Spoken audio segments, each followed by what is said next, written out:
we're going to move on and we're going to talk about Lisa Kudrow because this topic is absolutely insane and Hollywood is full of absolutely insane people. Lisa Kudrow says Friends creators had no business writing about people of color. What I want you to understand, guys, is Hollywood, they want segregation. They do. They're not ashamed about it. They love to feel guilty about everything. So it says, while it's going to be a comedy, there's character-driven. That's character-driven. You write what you know. While still incredibly popular in syndication and on streaming, Friends has come under fire in more recent years for its startling lack of diversity, considering it takes place in New York City, one of the most diverse places in America. That is a fair criticism. It was the 90s. It was a different time. But it is a fair criticism if you're looking for an accurate reflection of what New York City is, right? And yet Lisa Kudrow defended the way the show came out because its creators, Marta Kaufman and David Crane, were both white creators. Quote, I feel like it was a show created by two people who went to Brandis and wrote about their lives after college, she said. She told the Daily Beast. And for shows, especially when it's going to be a comedy that's character-driven, you write what you know. That means, as far as Kudrow is concerned, they have no business writing stories about or experiences of people of color. Boo freaking who. At the same time, Kudrow does acknowledge that there was a lack of representation, but her concern is more about the lack of mentoring for minority creators. I think at the time, the big problem is that I was seeing was, where's the apprenticeship, she said. Kudrow's comments came 2 months after Kaufman herself acknowledged the show's lack of diversity and took full responsibility and ownership of it. It's definitely seeing a real problem. I have a question. Okay. So why stop there? If you grew up upper middle class, you don't have a right to talk about or write the stories of poor people. If you grew up in the Midwest, you do not have the right or authority to talk about people who grew up in California or in New York. If you grew up do you understand? Do you see what I'm saying here? It's creativity for a reason. You do not get to dictate what people get to write about. When something feels authentic, it feels authentic. There is something to be said about collaboration. I was just reading an article earlier today that talked about how the character about Denzel Washington's character from Training Day was never meant to be a black character, but Antoine Fuqua decided to, because he was the director of the movie, helped formulate that character into a more gangster persona, which, the language that he uses in that movie fits that. So there's something to be said about the ability to collaborate with somebody like David Ayer, who was the director of that movie, and make a character that feels authentic. But does that mean that Christopher Priest can't write comics featuring white characters? By that logic, if you're not like a misogynist, like British spy, can you write like our James Bond script? Exactly. Yeah, and also, who's going to write the stories about the people that don't know how to read and write? Like, there's a lot of people on Earth that are illiterate. My brain just exploded. Holy crap! Yeah. You're exactly right. We tell a lot of stories that involve overseas. Does everybody who writes a story? I was watching The Old Man, and there's a lot of stuff featuring Russia and the Mujahideen in the 80s. Do you have to have been lived there? Do you have to be a Russian soldier to write Russian characters? Who's allowed to write fiction? Yeah, exactly. It's fiction. And I feel like it's insane, and I'm losing my mind, and I'm taking crazy pills. But you shouldn't have to explain this to grown adults. That's not what creativity is. Creativity isn't only writing what you know. Hey, and there's something to be said for someone writing what they know. I think a lot of times you will get a very accurate portrayal of the thing. So does doing a lot of research. A lot of the best, for example, all the dudes who write, who are the spy authors? That's Michael Crichton. Who's the other one who does a lot of spy fiction? A lot of those guys do so because they do extensive amounts of research. It's not their life experience to to work for the government or be a government agency. It's their job to do research and accurately portray something that's also entertaining without it being just diluted down. Yeah, you'll hear stories of actors like embedding themselves in the lifestyle of the character before they do the movie.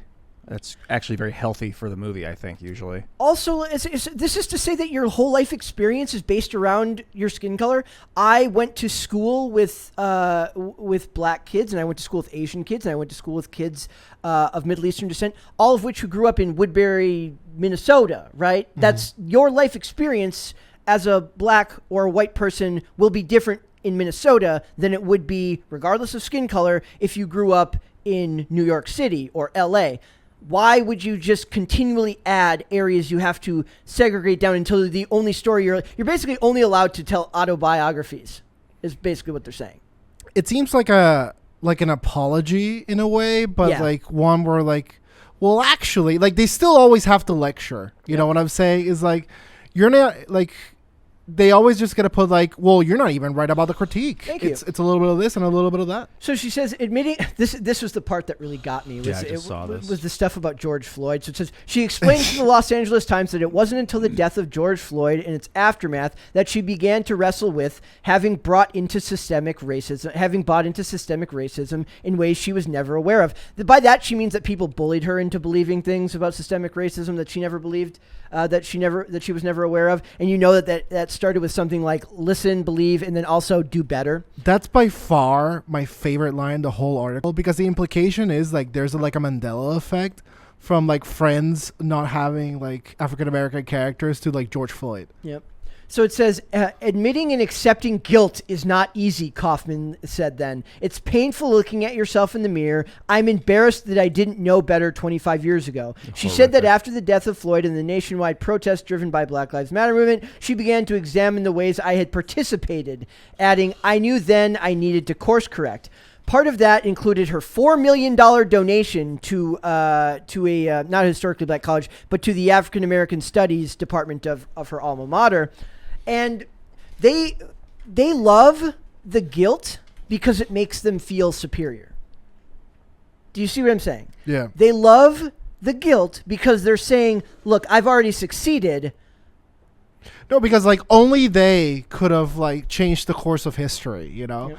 Like only like the entire burden of global racism for some reason lies upon the hands of people who pretend to be other people. And Like, as far as I'm concerned, if they need to apologize for anything in Friends, it's pretending like apartments in New York City are actually that big. Yes? Fair. Maybe the biggest lie that Hollywood has ever told is showing you people who live in New York and then showing you apartments that are just absolutely gigantic And clean. Super clean. I think that people are looking for purpose, and with the whole white guilt thing, they start to find like purpose in life. Like, oh, this is what it's about. Yep. Is recovering past grievances. Oh, now I have a reason, and that's all they want, a reason, you know. She talks about her guilt. She talks about Like, her I didn't guilt. even know I was guilty till now. Now I know that I was supposed to have felt guilty back in the day, so now I'm starting to feel guilty. About what? I don't know. Let's just call it white racism. I don't know, these words that people throw out. I want to know what she feels guilt. I would like her to be able. Systemic racism is what It would she be called it. interesting to have her articulate to me what she Yes.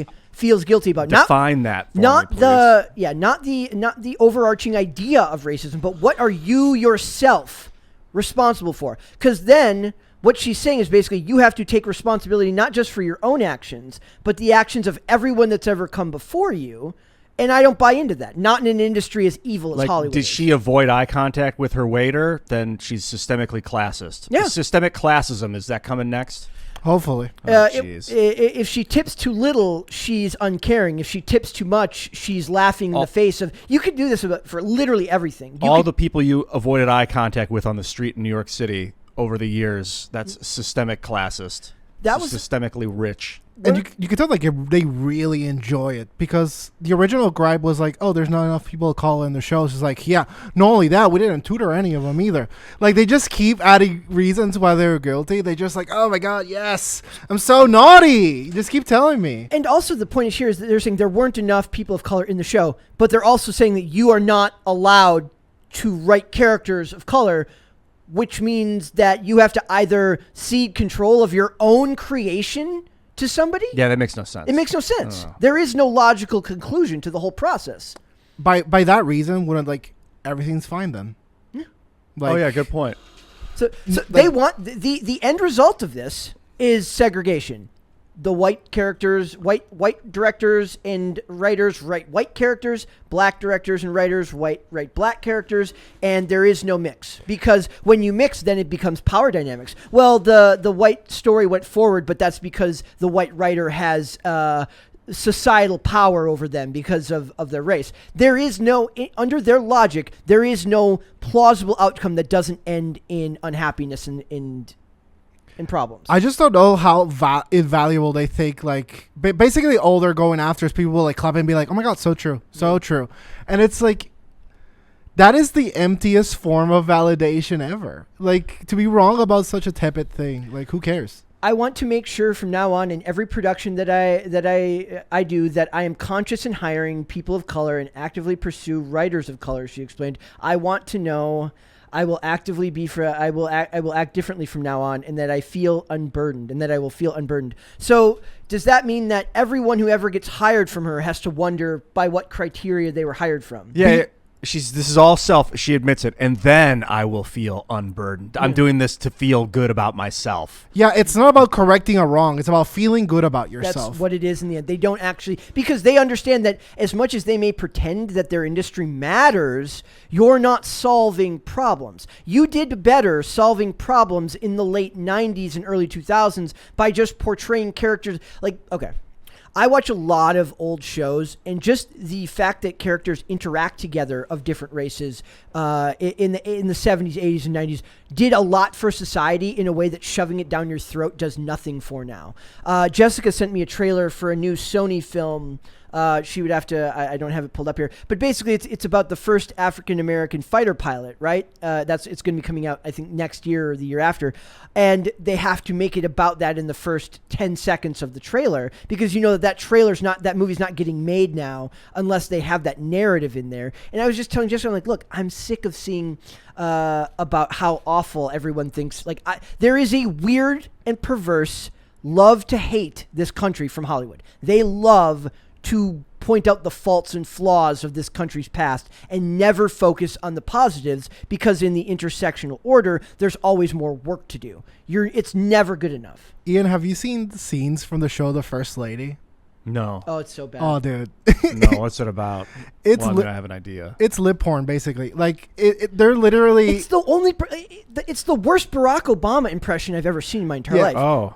He's like not handsome or charismatic at all, which is like the two most defining characteristics of him. Barack Obama was fantastic at giving speeches, had a lot of charisma, good-looking dude, and this guy was literally none of that. And somehow this gets made with Viola Davis, who's one of the best actresses working today, given such material that was so poor that you cannot watch it. It's that bad.